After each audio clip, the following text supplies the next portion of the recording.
I have, cool, you missed my intro. Thanks. Matt Roy with the Upper Midwest Film Office.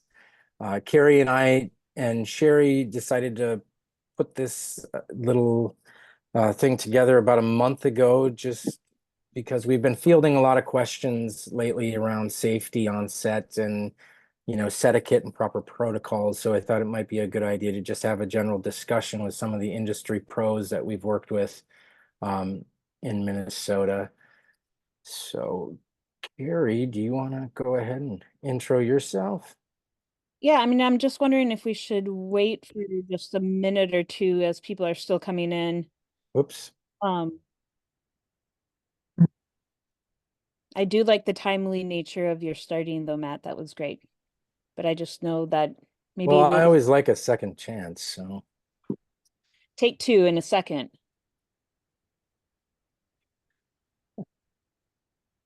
All right.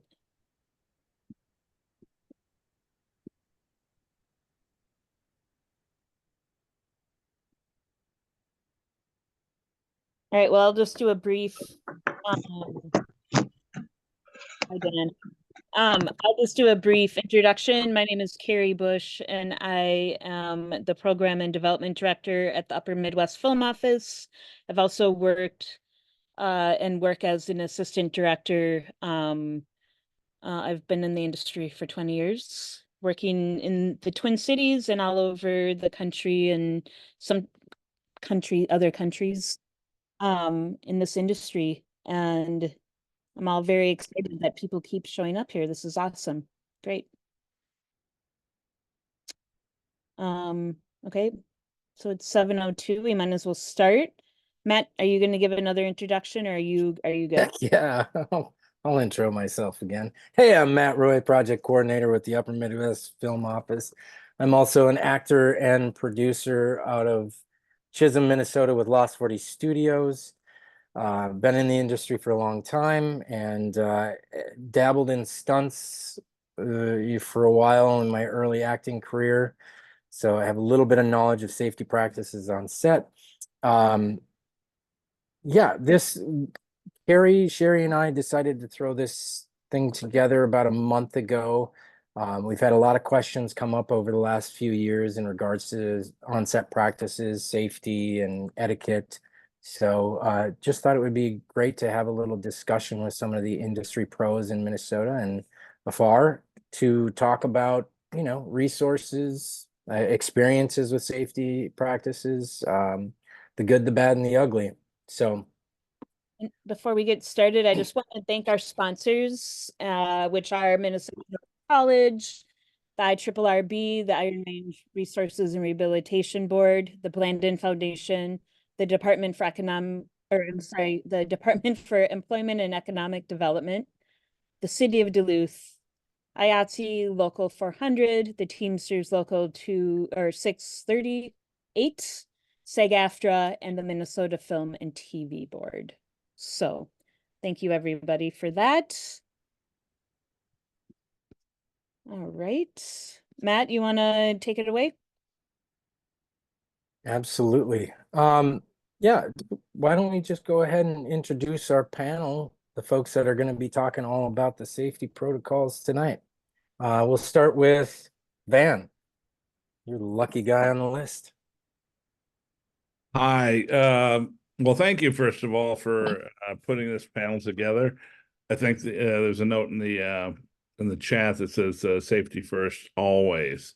It's really we sort of take that as the regular boilerplate, but I think it's really always important to emphasize safety, and every crew members and cast members right to say, hey, I know something is unsafe, and to be able to bring that to the attention of those folks that can do something about that. Before we get started, though, I want to make sure everyone had heard of our breaking news over the weekend. For the first time in 45 years, Minnesota now has an official state film commission. We've been working on this for a long time. We've had a lot of allies, a lot of people that are on this panel discussion, have been involved with those negotiations over the years and decades, coupled with last year's legislative success of having transferable tax credits available to productions to lure them to shoot here in the great state of Minnesota. It's really an incredible effort that we've achieved, and I want to really be thankful to everyone involved for getting that stuff across the finish line, over this last weekend. It's really pretty amazing. And as part of such, what as Min Film and Television, our board, which I'm one of the co-chairs along with Tacey Mangan, and our executive director, Melody Bahan, we now will be dissolving because the State Film Commission, we've been doing that job literally for 30, 35, 40 years. And now that we have like 45 other states in the union, we now have an official state film commission, and we're really excited about that. So we'll be winding down our efforts on the film board. The Department of Economic Development will be taking over, and the new film commission will be housed under the Department of Tourism at Deed. So kudos to everyone involved, and thank you for all your long-term support in those efforts. All right, a little bit about myself, in addition to being the co-chair, and I don't want to monopolize all this time. I've spent 35 years in film production, primarily as a first assistant director for the last 30 of those 35 years. And I really welcome this opportunity to talk about safety. Thanks, man. Appreciate it. And all your hard work with the Minnesota Film and TV Board, and especially with this tax credit, opening up the possibilities for a lot more production to come into the state. This is a good, timely discussion to have right now. Todd, why don't you go next? Todd Colbury, everybody. I am Todd Colbury. Hi, everybody. I am a producer, filmmaker in Minneapolis, and also work sometimes as a first assistant director, but worked in television and film last 25 years or so. And the last probably 20 of it has been as a producer or line producer on television, commercials, film, you name it. And I also I really take safety seriously, so I really appreciate this panel so we can sort of get this out and talk about it in the open. Thank you. Thank you, Todd. We will send it over to Mr. Matt Miggy. Hi, I'm working in the lighting departments. I've been doing that for about 17, 18 years. I'm a member of IATSE Local 490, and I was formerly the president of that local. But yeah. Thanks, Matt. Short and sweet. We love it. Jim, why don't we hand it over to you, sir? Hello, everybody. Jim Damus, Executive Director of Field Services for SAG-AFTRA. I started as a field rep and became the head of the department and just kept moving up, I guess, and we have a team of field reps that visit sets every day in North America, basically ensuring that productions are compliant with our CBA. The priorities are working conditions, safety, of course, minors rules, things like that.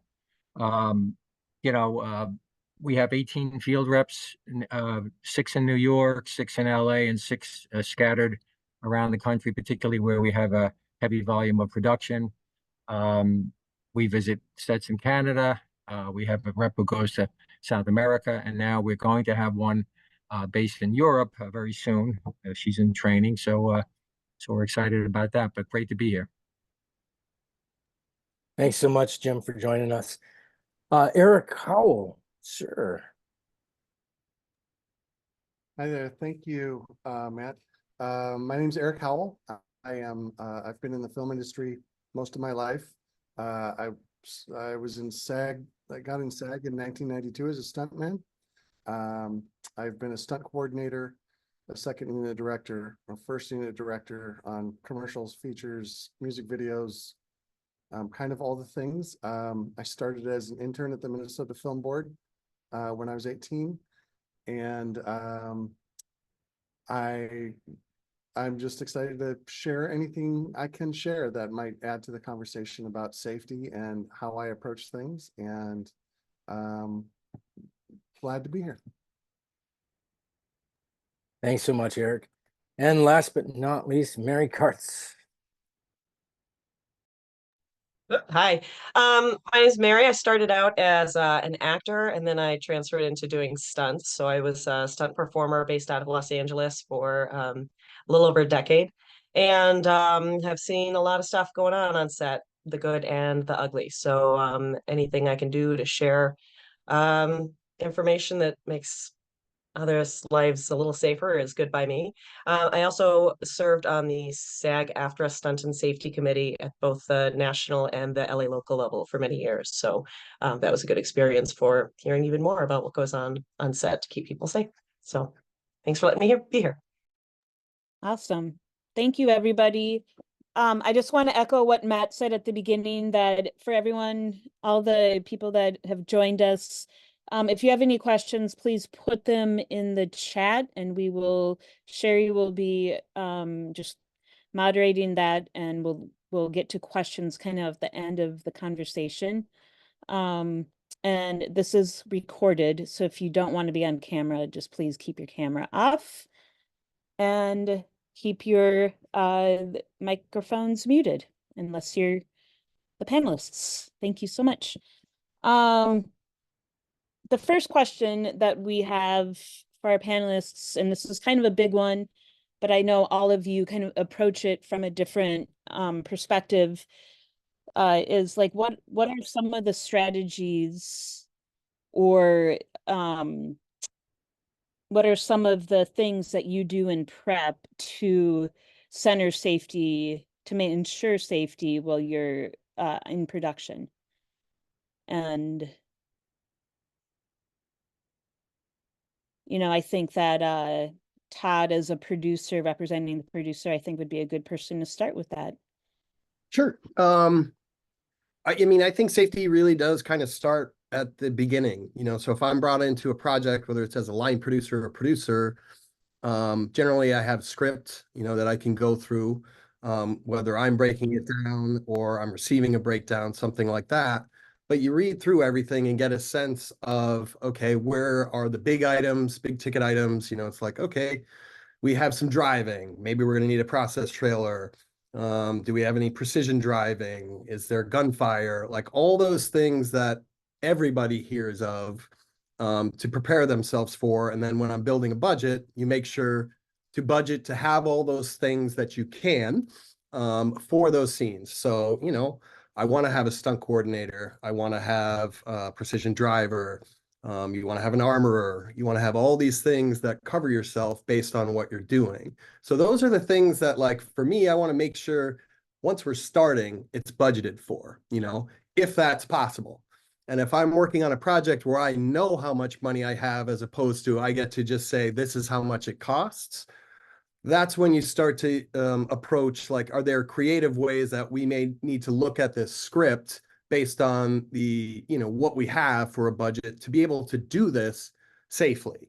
And that doesn't just include the car crashes or the gunfire or any sort of special effects.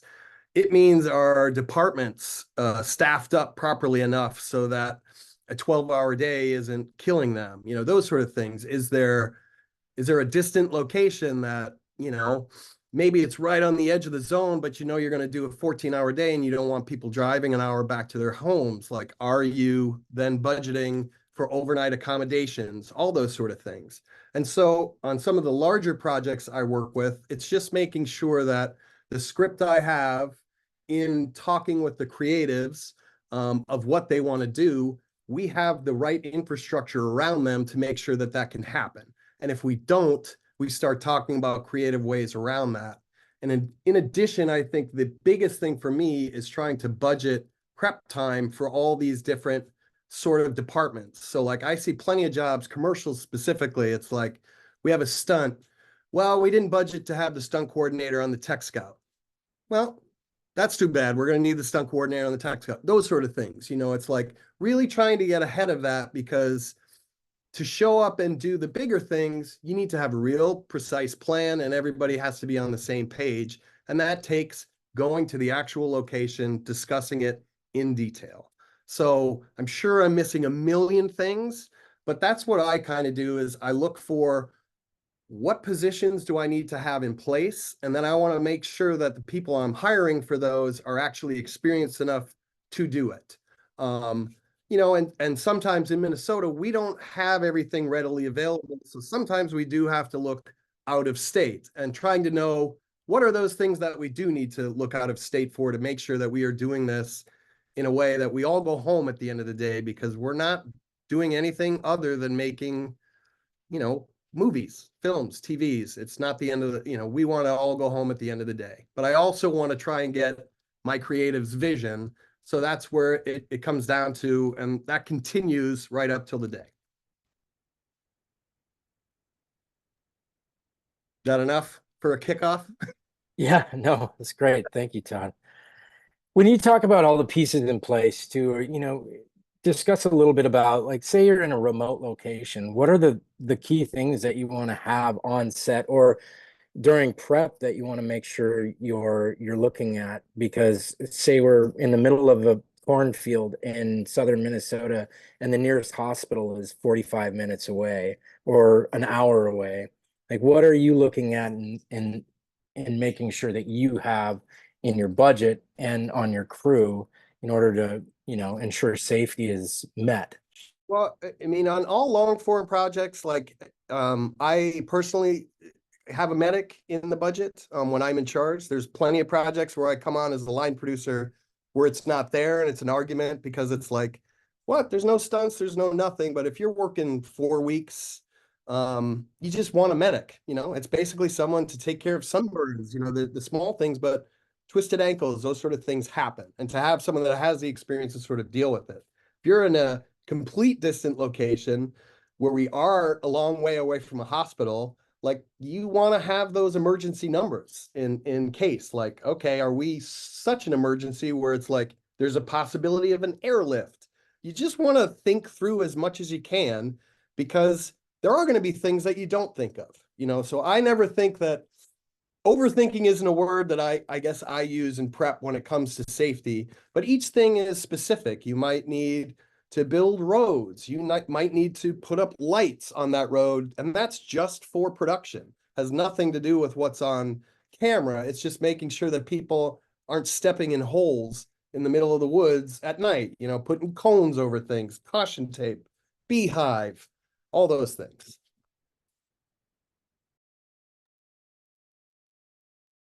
How about some of our other panelists? How do they approach prep? And also, like, if you have maybe a producer that's not thinking about all these things, how do you kind of interact with the producer to bring it up once you become involved with the conversation? I can answer that. I part of my job is to because not all producers are like Todd, unfortunately. And so a lot of times it's about knowing early on when to say no, knowing early on to be able to detect when safety isn't a priority, and not saying no to be a jerk, but trying to find solutions. But there really is a line that you have to draw, and you have to be willing to draw that line. And hopefully I'm creative enough, that I can find solutions, because as Todd indicates, in Minnesota, we don't have all the resources we always need unless you're willing to bring them in. My job isn't to know every stunt. My job is to know the people who know how to do them, and how I can make that safe and execute that safely for the production and for the filmmakers. But I think a big part of the job, and the other thing is that, most ski accidents happen on the catwalk, not on the hill. And so it's the simple things that really end up getting you in trouble. And so I think part of my job is early on thinking of those small, tiny things that people think are really not a big deal, but actually hitting a camera mark isn't just the cars coming in very slowly, but hitting that same mark over and over and over while there's camera operators there or whatever that looks like. It's the simple things that tend to trip people up. So I think having there's a lot of jobs that come and go from my desk that show up with big vision, and I end up either explaining it and losing the job and I don't want to do the job because of that, and you have to say no. And I crossed a line one time, and that's all it took. It was very early in my career, and I now know what that looks like, and it made me able to say no. So I think being able to say no early is a really big important thing to keep in mind. Yeah, I would just add, like Todd and like Eric, my job starts, the safety part of it starts when I'm breaking down the script for the first time. I'm going through it, I'm looking for anything that says, a car screeches to a stop, the crane is going to, go past the helicopter. Anything that is obvious. Those are sort of the, like I think Todd was saying. Those and Eric, the easy things are the things that more often trip you up because you're already prepared when you see those other things in the script that immediately raise the red flags. I liked what Todd said about if you show up in the morning and it's pre-dawn and you're on in a dark base camp or on a dark road, yeah, you're going to need the work lights. You're going to just need those so people aren't, running over things or not falling into holes. If you're out in a remote area, a rural area where there are indigenous critters, you might want to have someone that can deal with snakes and there are literally hundreds and hundreds of things that are potentially problems. And, it's better to address all of those things early on, on your initial scouts, your recce's.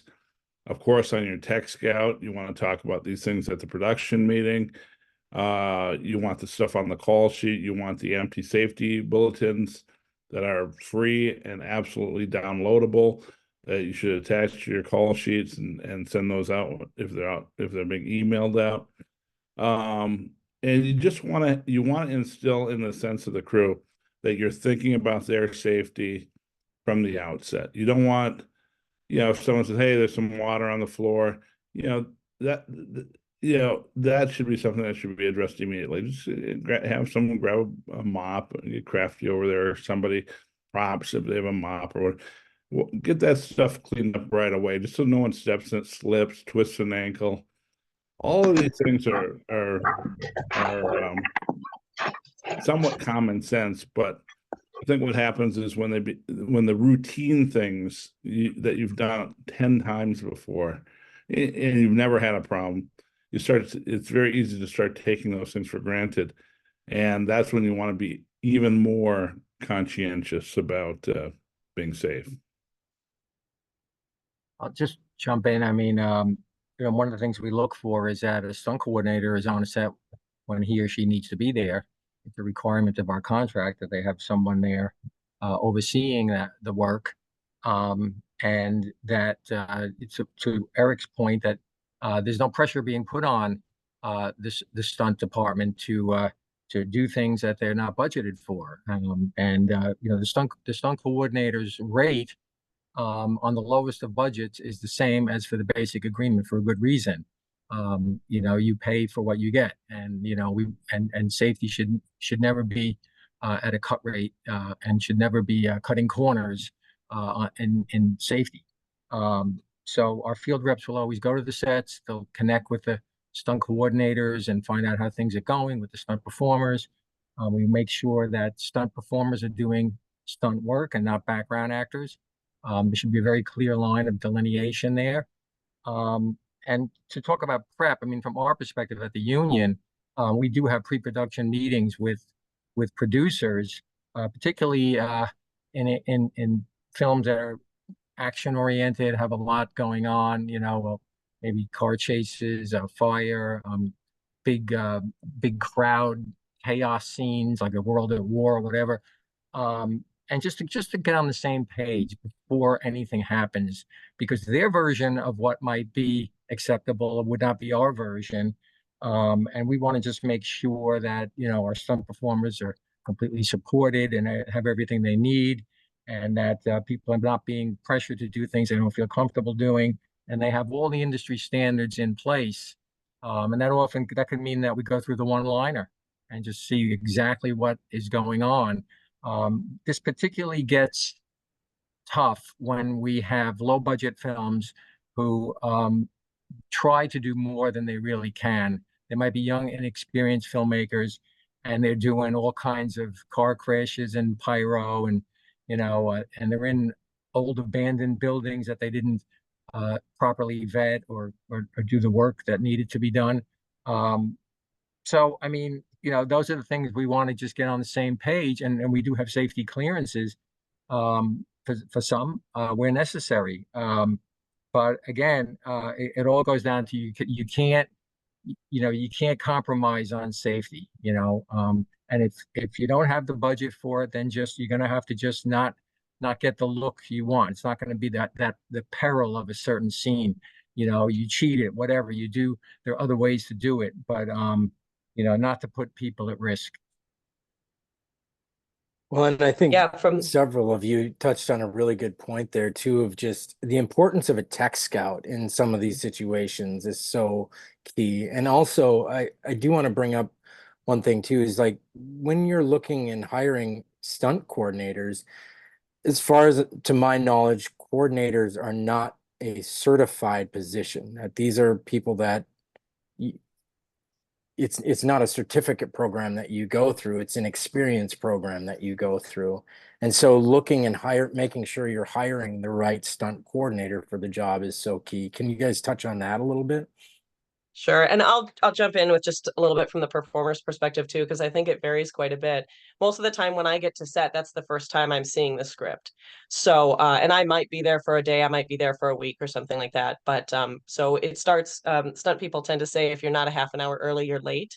And it makes it sound like, oh, you're just so eager to get to work. But the reality is you're seeing the script sometimes for the first time, and you're signing and seeing your contract for the first time.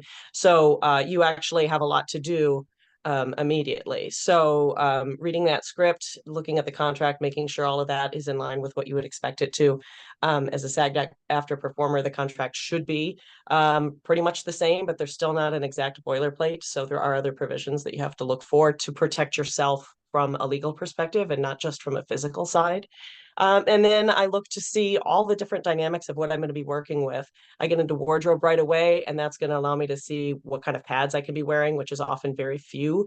When I work with the wigging department, I'm wigged an awful lot. And I have a lot of friends who have had, believe it or not, major injuries from bobby pins going into their scalp when they're doing like a car crash or something like that. So something that seems benign, like I'm going to get my wig on, there's actually more to it than just that. And then just depending on what the day is like, I try to get into the space or at least see the space that I'm going to be working with, and work with the other performers and the stunt coordinator and talk through what the scene is going to be, what the filming is going to be like, and get an idea from there. My basis that I work from all the time is that change is constant. So no matter what I was told in advance, I expect it to change, and for the more difficult side of things. So one time I was asked, oh, we're just going to do this driving thing. It's not a big deal. You're going to drive off the side of the road, but it'll just be straight off the side of the road. It's not a big deal. There's not going to be a crash or anything. Okay. Well, the second I got to set, it was on a private property. And the first thing the owner said to me was, oh, I've got 3 dead trees you can drive into. Okay, good thing I brought my 5-part point harness. So there's a lot of things that change really quickly on set, And so I always say you just have to keep your head on the swivel and be very aware of yourself and your surroundings. And also look to meet the medic on set, look to meet the other people who you're going to be with. Make sure you know who's the AD, who are all these different department people that you're working with. You're not just, just the stunt department. We're very intertwined throughout. So it's really about jumping in to the deep end very quickly on every set you go into. Thank you for that. Matt, I know you've been trying to put your hand up there. You had something to add? Thank you, Carrie. First off, just what Mary was just saying, she alluded to like the bobby pin thing, which I never knew. But I just want to touch on that, and like I think Jim kind of got into this experience part. There's some things that if you don't have the experience, you're not even aware of the danger of it. So I think sometimes having someone's experience there knows whether something's going to be safe or dangerous. But going back to preparing, myself as like in the lighting departments, which ties into lots of other departments, whether the art department, all that kind of stuff. It's having the proper gear, and that's where a tech scout comes in. This is very important too. Cutting costs on certain things. If you cut costs, or if you don't have this, well, that might change things because you want to do things safely with the gear. Making sure you have the properly amount of experienced crew needed for the job. Some jobs might be pretty simple, but some are going to be a little bit more involved. What for myself, my department, like higher amp electricity, a lot more of that kind of stuff, more rigging. You're going to want to make sure you have people there who actually know what they're doing, their experience. Again, I think some guys have mentioned here that cutting costs on that independent productions try to take on more than they can do, and they'll do things that are like beyond the experience of the crew. I think it's also important to whether it be starting at the tech scout or the conversations beforehand, having discussions with any possible safety concerns that come up with the AD or the production department beforehand. Or even if it's on set, if you see something, before it happens, bring it up, but this could be an issue at some point down the road. I think it's, working with other departments, that it's an integral part of the safety. I want to add what Eric said about just saying no is very important. I've been in the same situation too, where you have directors who are very, they want to take on a lot, and they're not aware of how dangerous it might be. And sometimes you just have to say, no, it's not possible. It's not safe to do it in this situation. We have to find another way around it. Now is the answer they want to hear, but it's the right answer. And I also want to add, I can't remember who, but I think it was mentioned, I think it was Van, it said something about just the common stuff, but one of the scariest things I deal with on a daily basis is ladder. And the reason it's so scary is because you do it all the time. So you're not approaching it in the same manner. If you're doing let's say you're doing something really dangerous, you're very conscientious of it and you're focused on it. When you're going up and down a ladder, you do that, sometimes dozens of times throughout each day. And when that happens, you're not as focused, and that's when accidents happen, and they can be very serious. Matt, can I just, I think you brought up some great things, and I wanted to say and open this up to everyone, is when you are working with the director as department heads or entertainer or actors, if a director really wants to do something a certain way and you don't feel like it's safe, can you guys talk about an experience you have that you've tried to in a way where that he or she could still find their vision, but skirt around the the unsafe parts of it? How do you reframe or help a director find their vision in a safe way, and where they still may feel good about what they're getting? This sounds silly, but offer up two really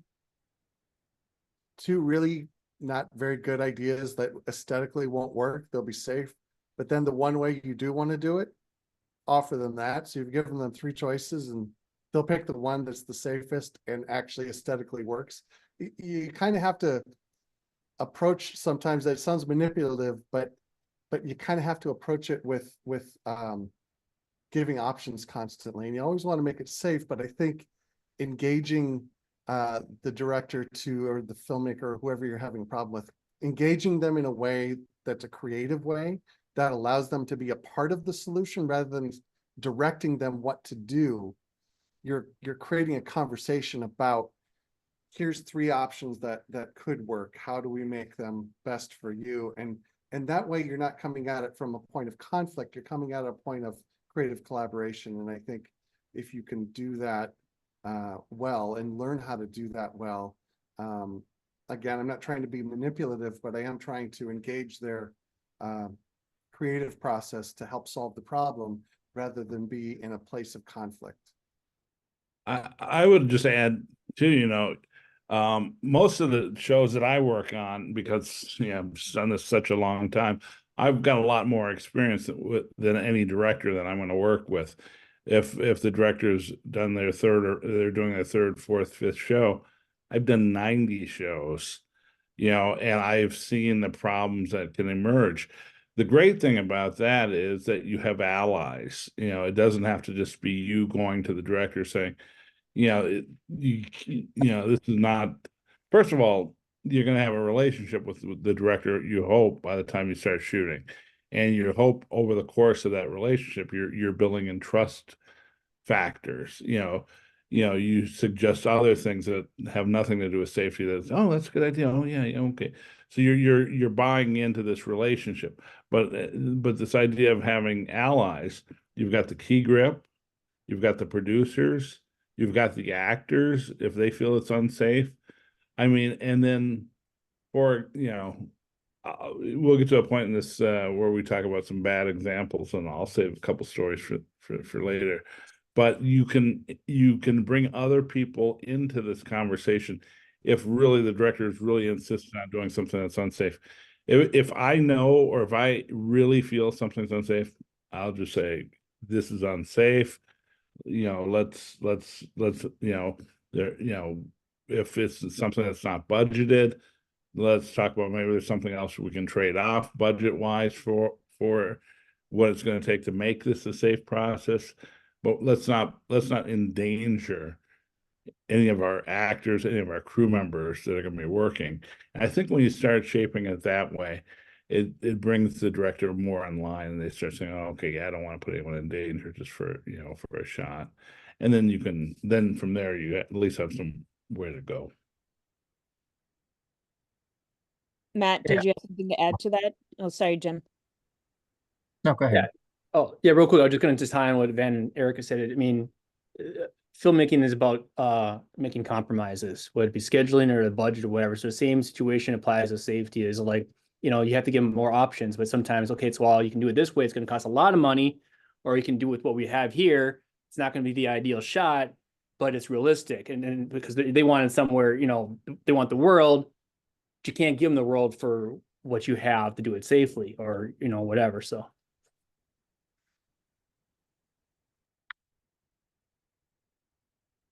I was just going to say that it's in our contract that the consent of the performer is required prior to the beginning of any hazardous work. And we support our performers whenever they make that standard. I always say it might happen one time. You might be working on sets for 25 years, and that one time, and it's 2 a.m. and you're on a bridge, and you're just going to go, wait a minute, I'm not doing this, because that could save your life or serious injury. And call the union, go to the stunt coordinator, go to the first AD. And if, that doesn't do it, you call the union, and we'll get somebody on that set. Look, I mean, the director might be in the fog of getting the shot, and just lost and lose out of touch with. We need somebody to be the voice of reason on a set, and say, wait a minute, are you crazy? There are other ways we can do this. And so, and that's why we need reporting. We have hundreds and hundreds of productions going on all over North America, and we just can't be on every set 24/7. So we need to hear from our members. We need to hear from crew. Call us. That's what we always say. And there is a dearth of that, as everyone knows. Why? Because they fear retaliation. They fear somehow the confidentiality will be given up, and they'll, compromise their relationships and not get hired again. We have protections against that in our contracts, but I get it. I understand why people do that, but we will protect confidentiality. And as someone said earlier, there's solidarity in numbers, and when we have a safety concern going on a set, and many times they'll affect everybody on the set, not just our members. Suppose there's an atmospheric dust that is banned, and the director loves the way it looks. We just had one of these, and this one went right down to the wire. But of course, we bring in the IA, we'll bring in the DGA as necessary, and we'll have this emergency safety Zoom meetings. We'll have our safety consultant on, and I always tell our field reps, when you show up on a set, everybody's glad you're there. There might be a few people who go, oh geez, who are looking to cut a corner here or there, and those are usually the producers or maybe even the director. But everybody else, it's a heavily unionized industry. They're in our corner. So we do have safety in numbers, and we do partner with our sister unions in this respect. I'd like to pose this question a little bit to Todd, and this is kind of piggybacking off of what a couple of you have said. But, let's say in a scenario, and I've seen this happen before, where a director really wants a shot, or they really want this stunt to go off the way they see it happening. And crew members have an issue with it. They bring it up to the director, and the director's like, no. I talked to the actor, I talked to the stunt people, they're totally fine doing it.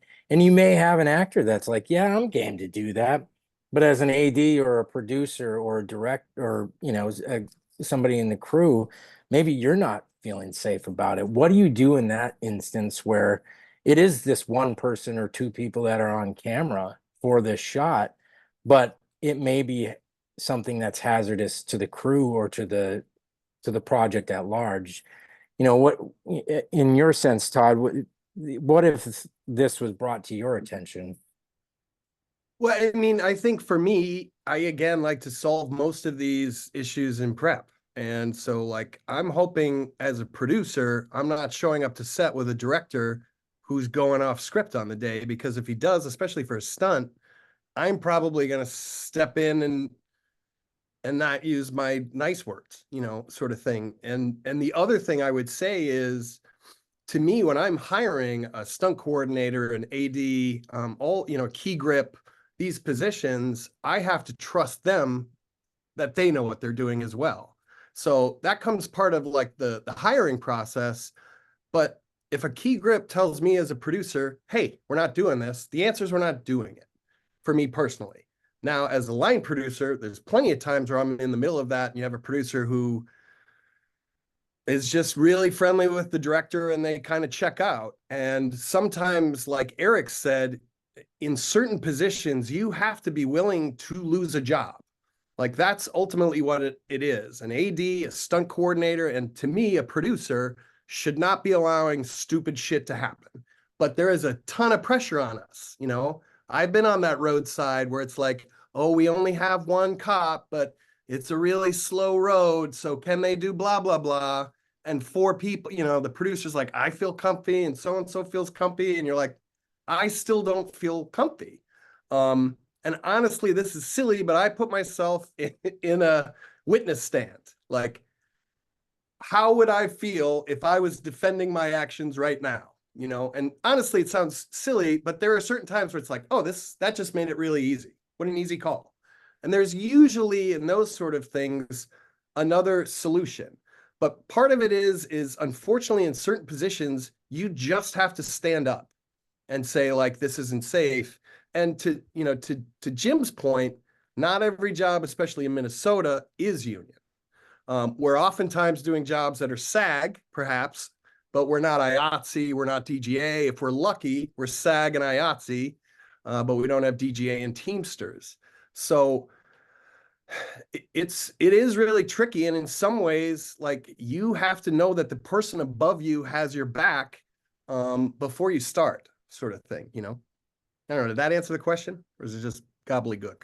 Definitely. definitely. And we have a question um, one of our participants here, Justin, is wondering, as you said, Todd, like, you're a PA and you're on a set and you don't feel like you have a lot of, power to speak up, or you assume that your department head is people above you are taking care of the safety stuff. Like, for any of you, like, if there's someone, like, what would you say to a PA in that situation? I think I'll throw in something here. Just one, if it is a SAG-AFTRA production, I mean that hotline, Jim mentioned this, but that's for everyone to call. You don't have to be a member of SAG-AFTRA. If you see something on a set that makes you feel uncomfortable, you can call the union and report that on the safety hotline. And I think that's important to know. It it may not feel like it's doing something immediately in the moment, but it is the powers in numbers that we're talking about. Um, it's some of it is a bit of a judgment call, I feel like, in terms of what is the size of the set, what's going on. As a stunt performer, my line is I would go to my stunt coordinator. That is my boss, right? If I am not getting what I need from the stunt coordinator, first of all, I would not work for that person. If I couldn't talk to someone and say I am concerned about my safety, I don't take a job with them. But furthermore, then I would go to the AD, because that's their department, is the safety on set specifically. So if you're a PA and you see something, I would say the course of action would be to talk to the AD, the first AD if you can, or the second AD. Yeah, I don't know if that helps or not. No, absolutely. I think that's it's good to know the order in which we should operate, right? If we're a PA, we got to know who we're going to talk to. We're not going to tell another PA that we feel unsafe, because that's not going to get the situation addressed, right? We're going to talk to the AD or a second AD or anybody that's on set in the AD department. And if we're not getting the answers we want, we go to production, correct? Well, I hire a lot of the PAs, and I hire all of them in my department pretty much.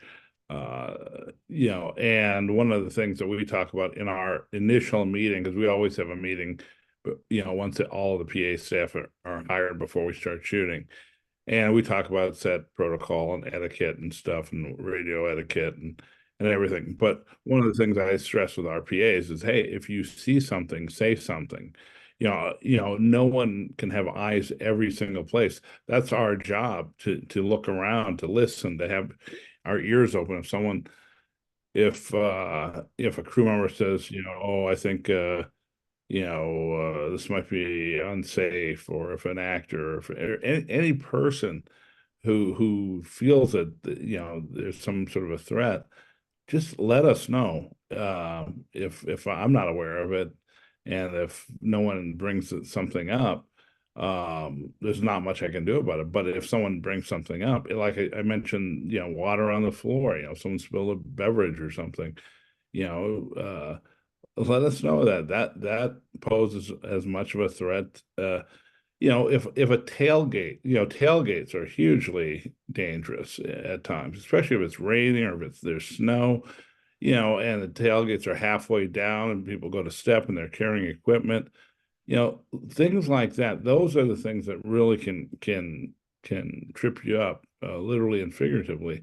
But I guess I encourage people, and every day we have a safety meeting right at the beginning of the day. We take 2 minutes. We basically start by saying, hey, thanks for yesterday. We did it. We had a great day yesterday. Everyone, we point out anyone who did something above and beyond. And hey, anything's unsafe. Here's what we're doing today. Here's our plan. Anyone have questions? We want to have a set that encourages questions about safety, because like I said, if I don't see it, we've got 100 other people with eyes, and ears, and if they know something and they bring it up, we're going to address it. Yeah, Well, there's the go point ahead, of Carrie. doing safety meetings is a really great one. It kind of, and I would recommend that to anyone that's on this call, um, that even if you're doing a smaller project, whatever it might be, a friends and family project, always do like a safety meeting at the beginning. It's a way to ground, like Van said, it's a way to ground everybody, welcome them to the day, talk about the great day yesterday, explain about the weather, talk about what's going to happen throughout the day, where you're moving. You're going to be here for a little bit in this location, then we're going to pack up and move over to the other side of the field, and we're going to be there. We're going to have lunch over here. The bathrooms are over there. I mean, it's just, it's just so everyone has an opportunity to know what's going on. And then to raise the questions or the concerns that anyone might have, opening that up to everyone. I mean, to echo on what you guys are saying about safety meetings, because specifically in Minnesota, unless it's a feature, it feels like it is a burden to everybody. But like one thing I would say, and this relates to the PA question as well, this industry can be uncomfortable at times. It's getting better, but it's hierarchical, and you can feel at times like I can't say anything. And frankly, that just needs to change. So you need to have the strength to talk to specifically your department head and then bring it up the chain. But also, like as an AD on a commercial job, you have to deal with everybody hating you for 5 minutes just so you can tell them, hey, these are where everything's going to be. These are the things that could be a problem. Hey, we have a dog on set. Are you allergic? Those sort of things. Every time it makes it go smoother. You get less questions. People know what they're doing, as opposed to what they traditionally like is to just go 100 miles an hour and tell you, okay, what do I do next? It's like, this is a chance to tell everybody what the day is about, whether it's super simple. We're all going in that house. We'll be in there for 8 hours and then we're coming out. We're turning around, blah, blah, blah. Information is the best thing to help everybody stay safe. The more people know of what's going on in front of the camera and behind, the better they can do with that. So that stream of information needs to flow. Well, and I think Casey Lewis asked a great question. Please define tech scout. And I know we've thrown that out there a lot, but not everybody, that's coming up in the industry right now, they don't always do that. If you got a short film that you're doing, sometimes you're like, we're just shooting at my brother Tom's house. But what is the importance of having a safety meeting? I mean, we've touched on it piece by piece as we're going, but if you guys could just allude a little bit to the importance of tech scouts and how that defines the safety that we're going to address on a shoot. I would just say the less money you have, the more important it is to have more communication. When you have very little money, if you're shooting at your brother's house or your uncle's house, just get that small group of people together and say, hey, we're going to meet at the location. Here's where we plan to set up our cameras. I won't look this direction over here, so that's a safe area where the trucks can park. We're going to have the bathrooms. I'm going to drop off a couple of porta potties over here. They're going to be, there. Because what that does, it saves a lot of confusion on the day. And so when people return to that location to shoot, they know all these things already, as opposed to, craft service set up right in the middle of the shot. Okay, we said, before we're going to put them over here, or they're going to be behind the barn and we're never going to see back there. And it just saves so much aggravation. And when you have limited money, that's when you really want to make sure everyone knows what they're doing, or as many people as possible, so that you're not wasting time. Because when you're wasting time, you're wasting money.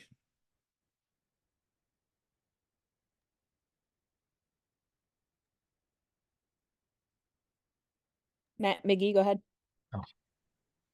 Just add one more thing to what Van just said. I think pace is a big thing. Like, I feel like the smaller the budget, the crazier the pace. Like when you're on big productions, it feels like everything's going slow. There's, it's just the way things work. It's a lot of moving pieces. But when you're on anything, again, time's money. You don't have the time to do this. We got to go. And if you don't have that plan there, you're ripe for, lots of potential hazards in many ways. You want to avoid assumptions when you can. If you can avoid those, it's very helpful. Well, and speaking to, tech scouts, Harold brought up a great question and kind of laid out some instances when things went wrong. And we know about some of these, specifically Midnight Rider train accident with Sarah Jones, the Rust Prop why is it, especially with, using Midnight Rider as an example, why is it so important for those tech scouts to happen, and what went wrong with that case?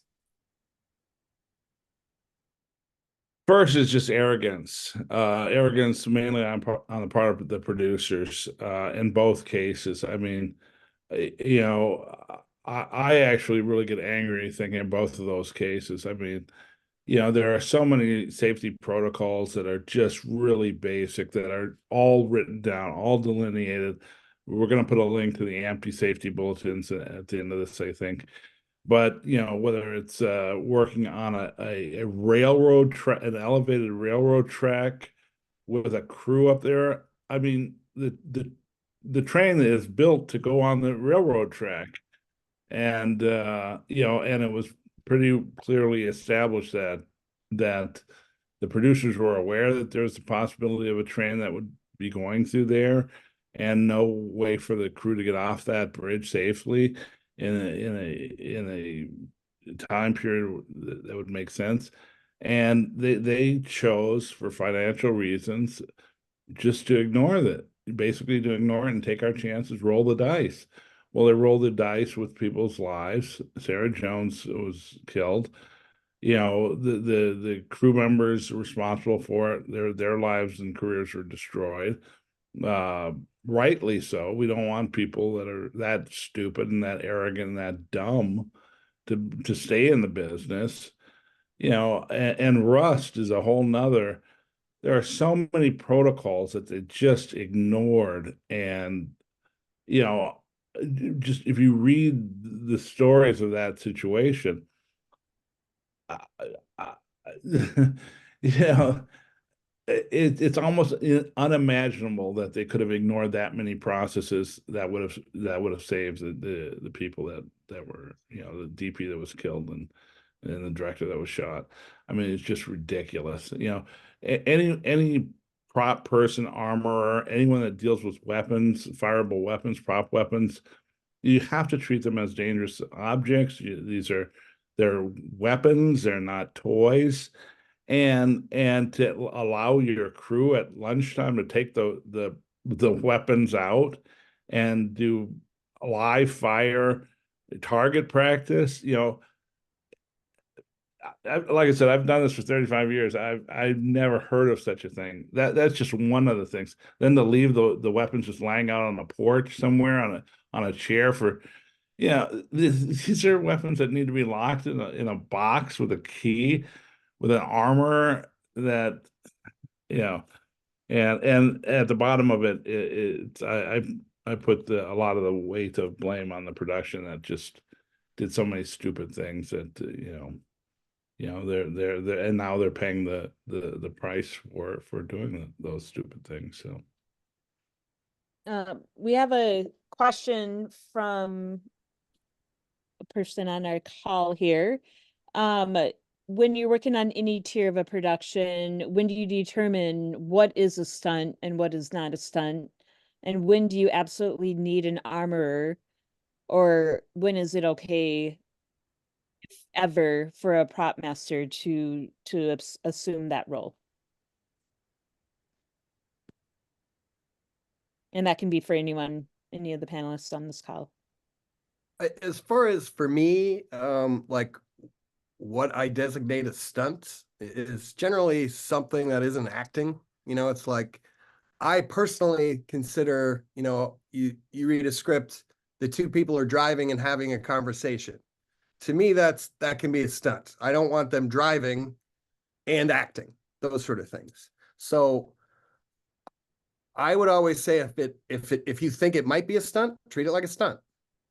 Like someone falling down can be difficult. Maybe it's just a fall, but like have a pad, those sort of things. So, and if I have a stunt coordinator, anything that's a question is a stunt, pushes, things like that. But Van would probably, or Eric would probably have, and Mary would have better answers for that. I would say Eric would probably tell you, you fall on once, you're probably okay. The 10th time you fall on the same knee for 8 different camera angles, You want to be protected from that. I think people think, oh, we're just going to fall once and that's it. We're moving on.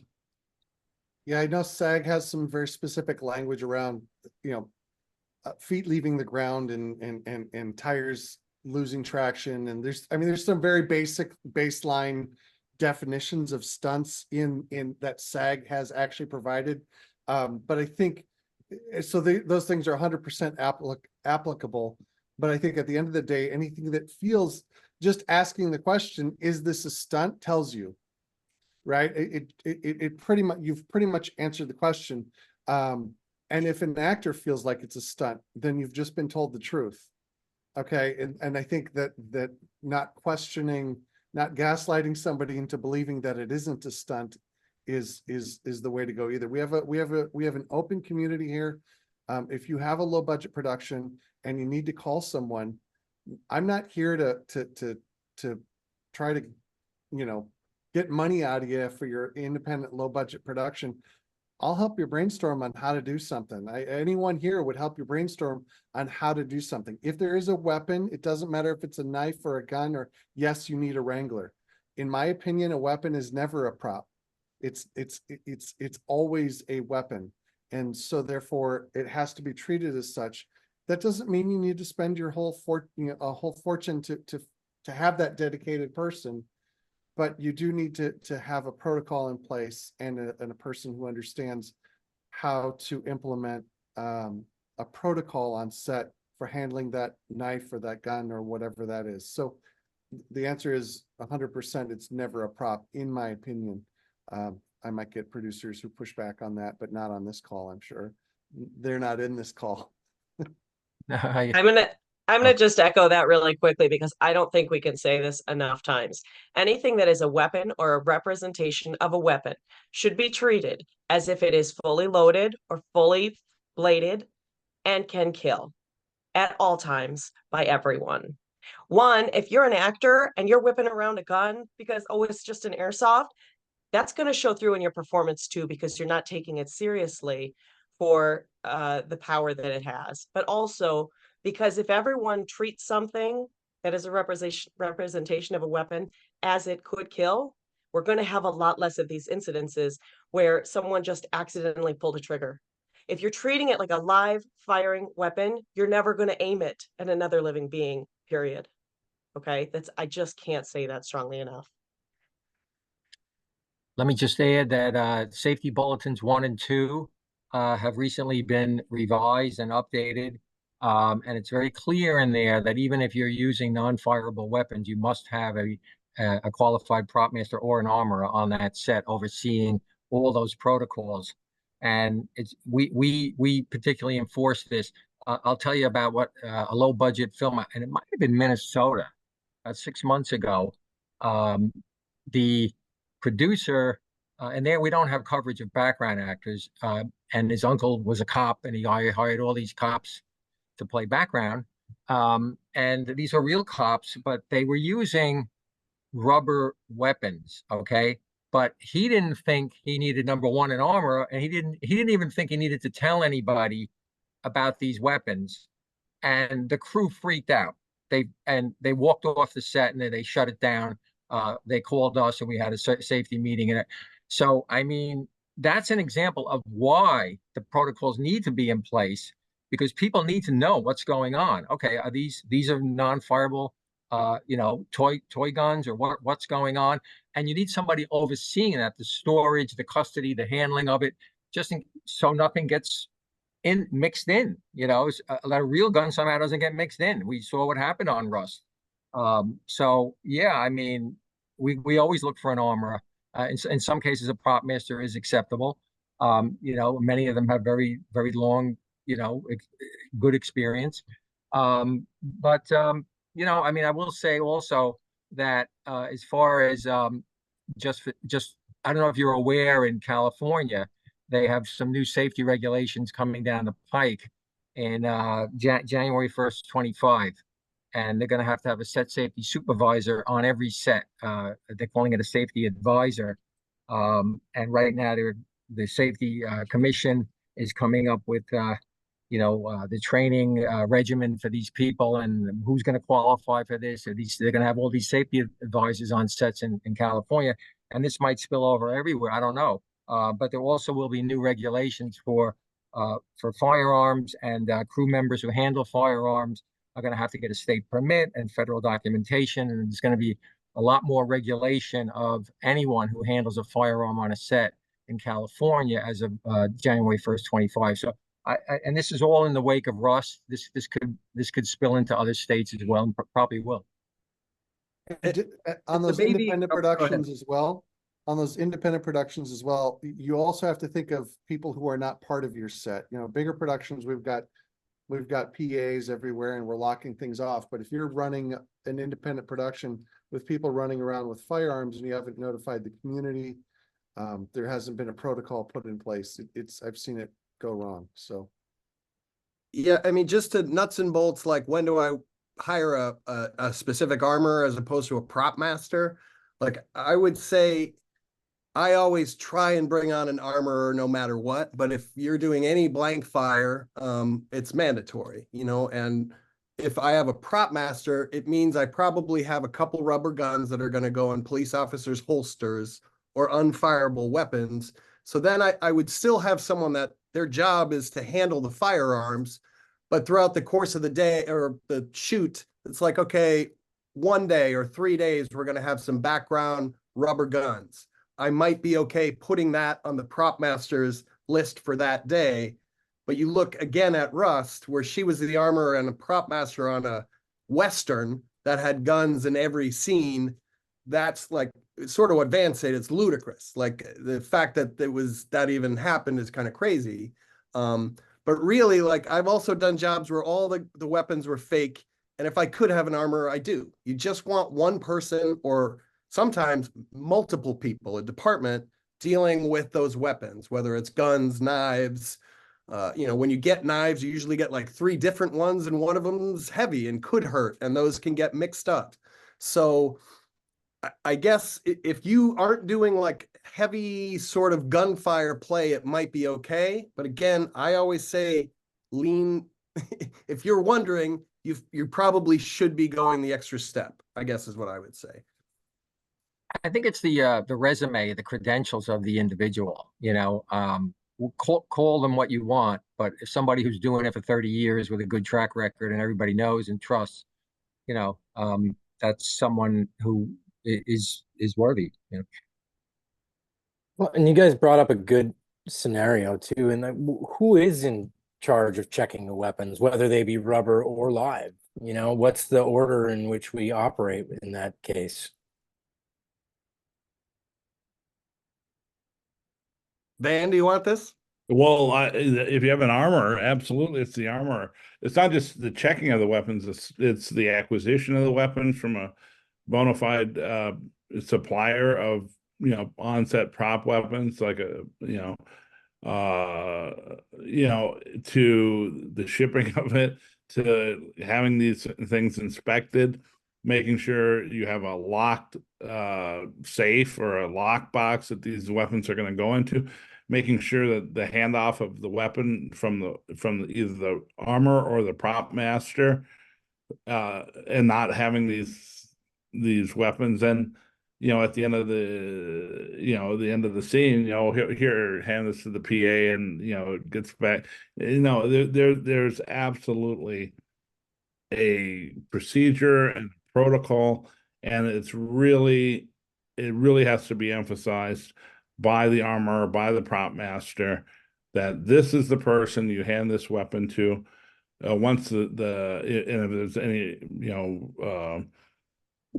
any kind of blanks in the weapon, you want to make sure that any person who's near the camera or near the actor using the weapon, that they should have the opportunity to inspect the weapon before it's used. The armorer should say, okay, there are 2 blank rounds in the weapon, or however many, just so everyone is really clear of what's going on with that piece of equipment. So absolutely. We It usually should be a do- dedicated person. Yeah, and we usually do we'll stop and have another safety meeting. You know, it's like a midday safety meeting. It's like, okay, we talked in the morning, now we've arrived. Here's our armor. And the armor will talk through his specifics and what he does. And then that protocol should be given to all of the crew. And usually they say, anybody who wants to inspect this, please do so. And we make that aware. Like again, and especially nowadays, like we had to do a shoot a week after Rust, and we were reenacting the St. Valentine's Day massacre with shotguns and you know, Tommy guns and all this stuff. And it's like, that is a scared room. And that was, you know, it's like, I wasn't even sure I was going to go through with it, sort of thing.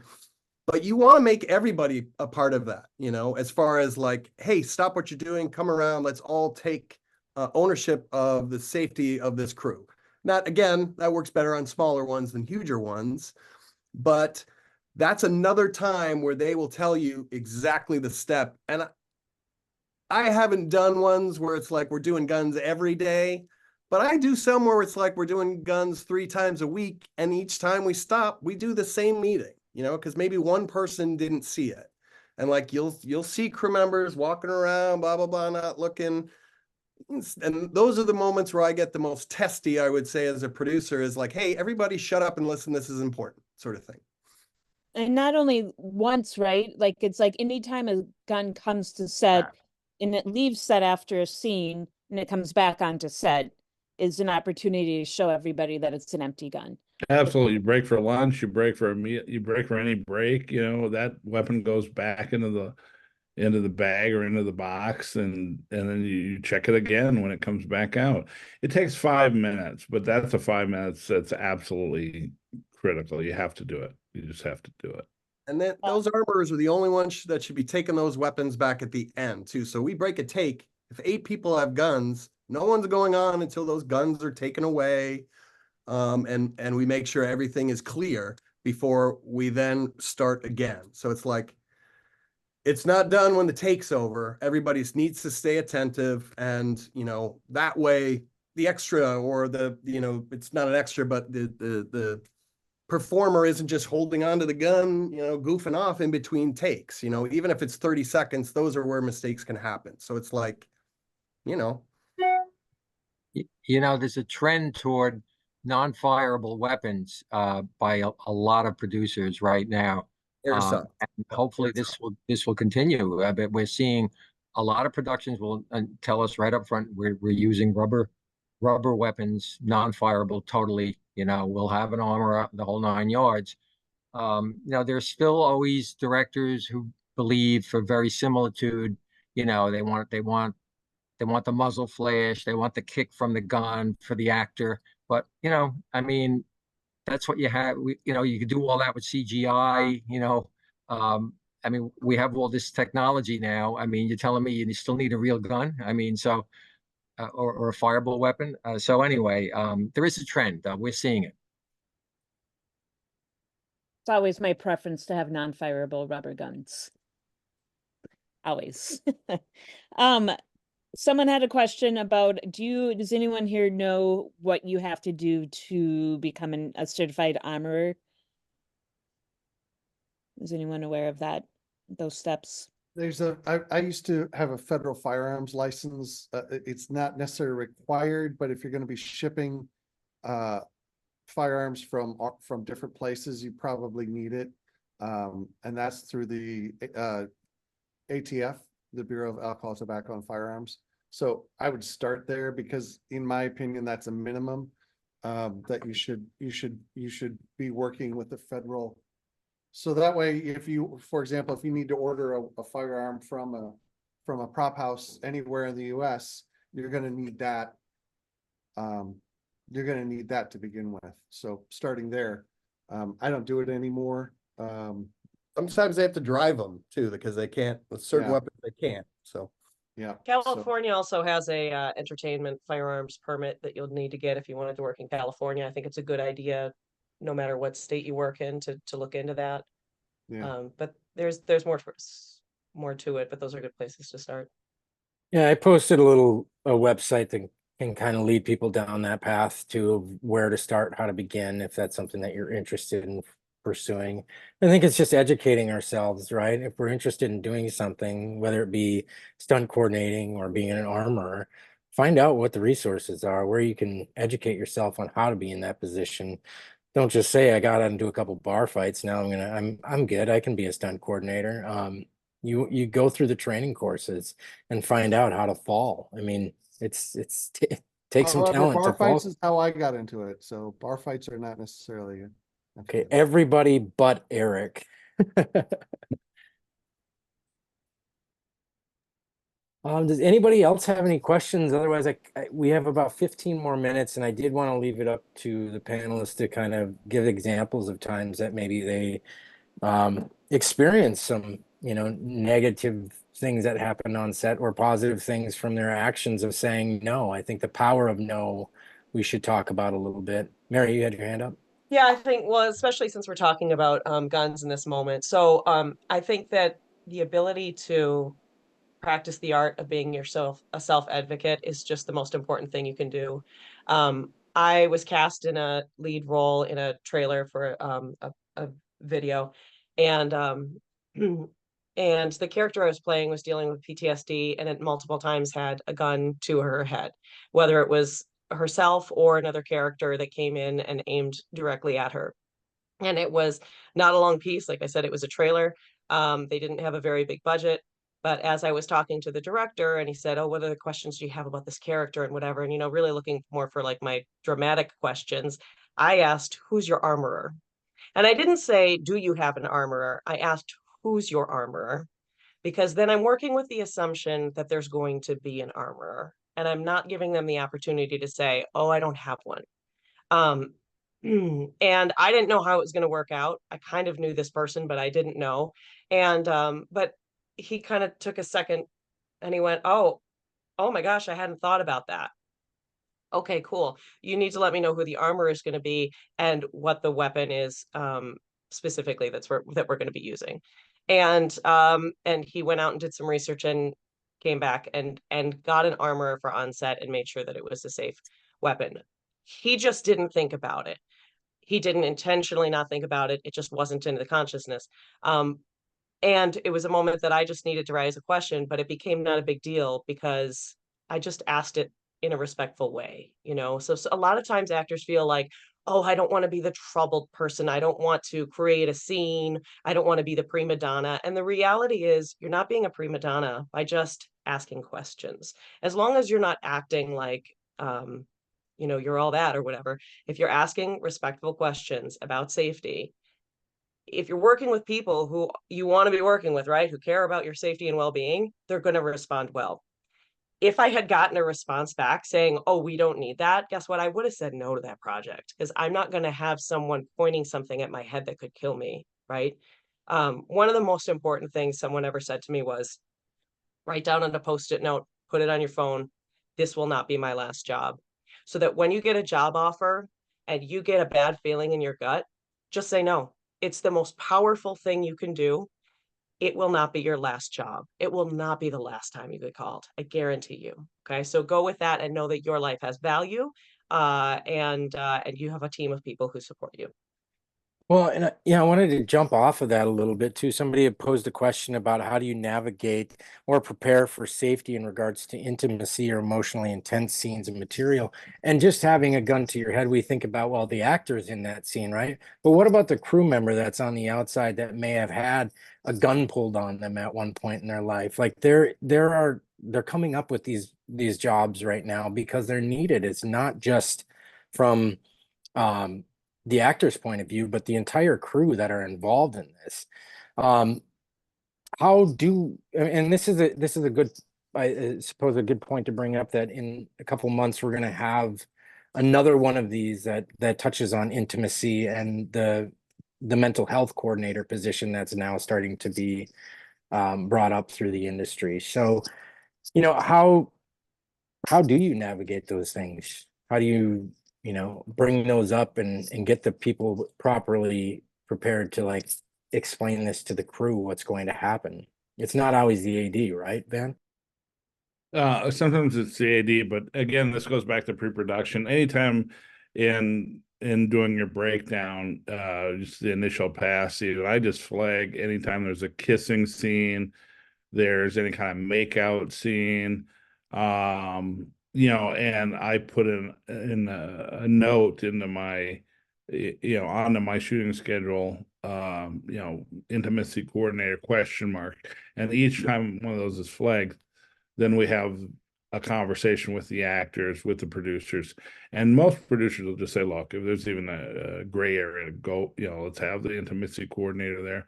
It takes a lot of the weight off the actors. They feel like they have a partner in how far do you go. This stuff gets really detailed, and literally how far can you go, how much of my back can you show, how can you expose a breast, it gets really detailed in this stuff. But it's better that stuff happens in advance in those conversations than on the day on the set. Again, you're trying to always, once you're on the set, you're trying to make sure that anything that can delay, cause, create anxiety, whatever, that those things are addressed in advance and no one's feeling like they're being put on the spot. I think it depends on experience of, as a stunt coordinator, because I come from a small market, a lot of my experience has been started with intimacy, started with rape scenes, we don't have a whole stunt team. So it started it's about creating safe space for actors and performance. And so not just physical, but emotional safe space. And thankfully now there's attention being drawn to that. And there's a little confusion around what is the exact certification for these types of things. And it's a little bit nebulous. So I think once again, it comes down to, I recently did some intimacy work on a feature.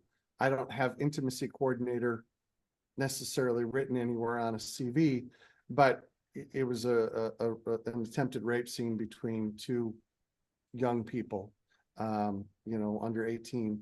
And it was about going onto the set and meeting the actors, meeting with the director, spending time together and understanding what is needed. So I think, as long as attention is paid to that, I think we're in a weird market because we don't necessarily have, and we're in a weird space right now because SAG doesn't necessarily have the perfect set of credentials lined up. So just be aware of when you're bringing people to set, what their experience level is and who can serve as somebody who's bringing these things up, and make sure you have those voices at the table to talk about these things.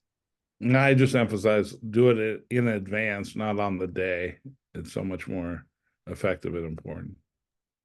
Yeah, to echo that with it, like if it's a kiss or something, generally most people aren't going to be too concerned, and it's something that can be handled on set. But like, I did a job about a serial killer who would chain young Black women up in his basement and use as slaves, essentially. And so that is about the most sensitive subject matter that I could have. And first I tried to just, let's not tell this story. This is a lot. I don't want to tell this story. But when we decided the first thing I did was hire someone who was going to be better at directing and telling that story and trying to follow their instinct. And for her specifically, the director on that project, the intimacy coordination was less about the choreography, about like, okay, this is okay, but that's not okay. But more about like helping these actresses who are going to go through a traumatic experience to help them have a really safe space.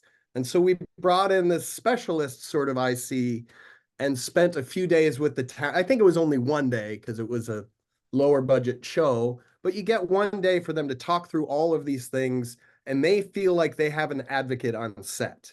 So there is someone separate from the director, the producer, or anybody that is there, and their only job is to make sure that the actors feel comfortable doing what they're doing, and there's no other pressures around it. So that's the main thing for me of why an intimacy coordinator is so helpful, is it just takes away that ability to have the pressure. There's someone there who says it's don't pressure my people. You know what I mean?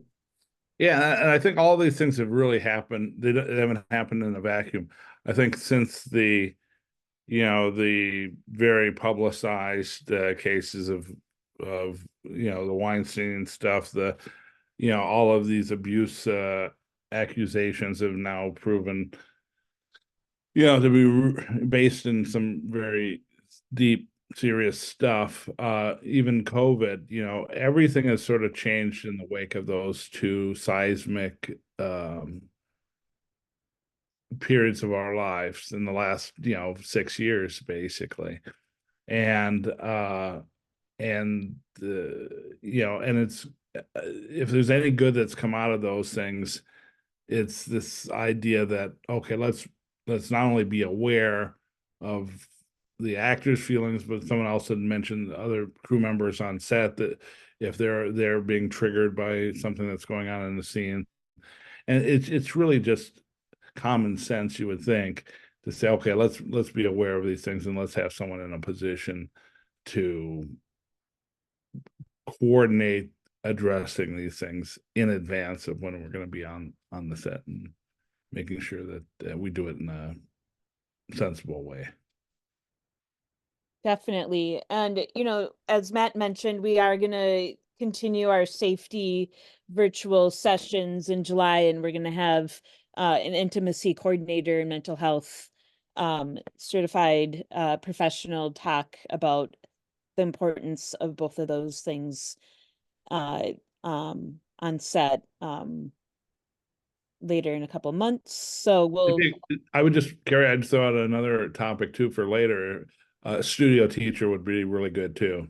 That it just, these things overlap a little bit. There's a lot of kind of marginality, definitely. Sure, give us more work to do, man. Thanks. I actually have a question for Jim Damas about ICs, about SAGs. It's kind of hard to read the SAG rules around that.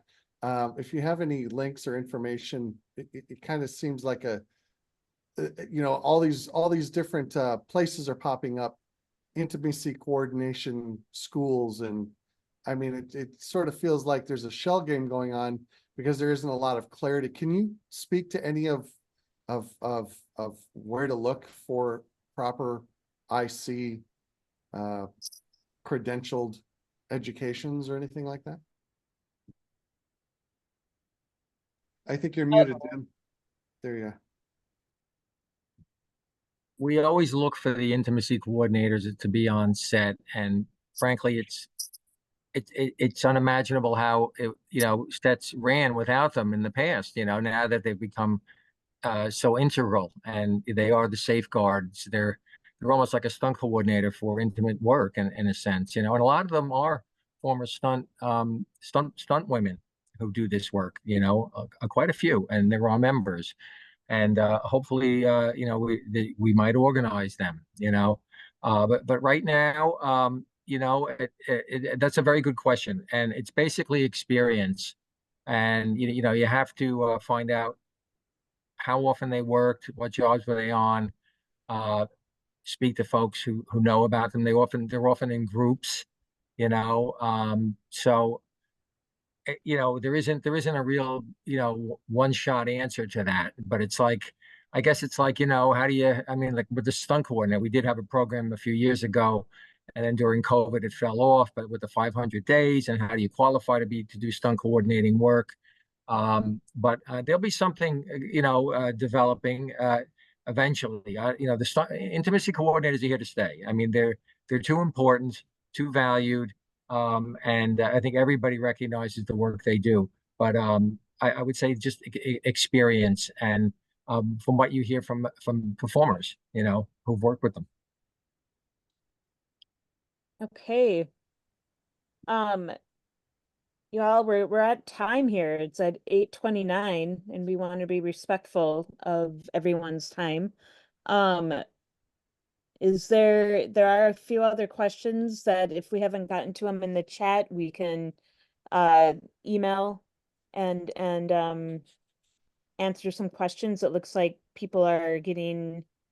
Sherry, do we have any unanswered questions here? There was one question. There was one question about additional measures with children, and I think Todd, you answered it in kind of succinctly a lot. That's a whole nother. I mean, maybe to that point, it's a good one, CEO children, teacher and children for another safety. I didn't get that. Could you try again? Siri thought, or my phone thought you were saying Siri. I'm going to share the screen really quick and show you. These are some of the workshops that are coming up for us, and this is the intimacy and mental health on set. So I can just leave that up for you guys if you have any questions about that. Yeah. And I put the website in for the local IATSE crew. Matt, Miggy, if you have anything to add to that, please feel free to throw that up in the chat or just let everybody know here. But those are the local reps. The numbers on there. If you're ever experiencing something on set where you need to talk to somebody, just have some general questions, I think feel free to reach out to any of us. The local IA will definitely answer some questions. Jim, did you have anything you wanted to throw in the chat as far as numbers we could reach, or was that done earlier? I put the safer set number. I could put my email. Great. I also put in the Teamster local Teamster union if anybody had any questions surrounding driving and Teamster work. Scott Lisi couldn't be here today, but totally supported this meeting and is available for any questions or concerns. I just want to make my pitch for MinFilm. If you have not registered in the film directory, please do so. And if you have, update your information. That information is probably going to get transferred to the new film commission. It's a great resource for local producers and producers from out of state. If they're looking to bring a film or a production here, they can go there and find who does what here.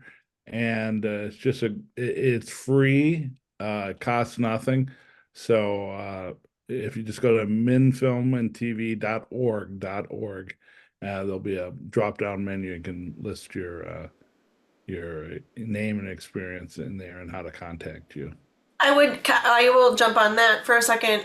We share that. So if you are in via Umfo or you're in via MinFilm, doesn't matter. None of that information is sold. It is available to the public. We do need you to put your information in there. Even though if you're extremely super duper experienced, it's helpful because as projects are considering us, they might not see what they think they need to see in order to have a project here, and we may never get to talk to them. So please do that. And if you have any questions about that, we're always here to help. And I'd like to just thank our panelists for their time and expertise. Thank you so much today, everybody. This was a really helpful, informative conversation. I know we're just touching the tip of the iceberg in an hour and a half with everything, but hopefully we got people thinking about the importance of safety and what they can do to keep their own set safe.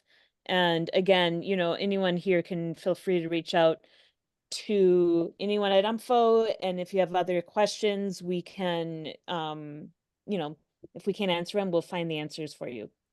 So, and then in the chat, there's a bunch of emails and other links for your resources that will email out to you as well.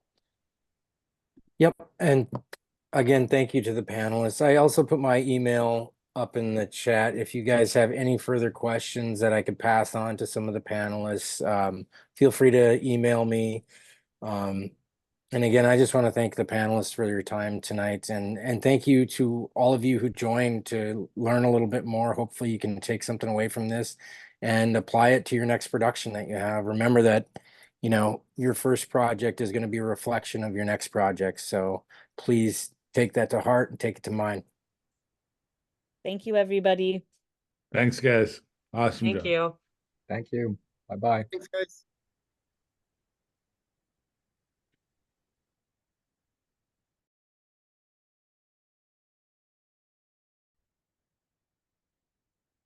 I like that last statement. I just pulled that one out. Thanks, Justin. Thank you.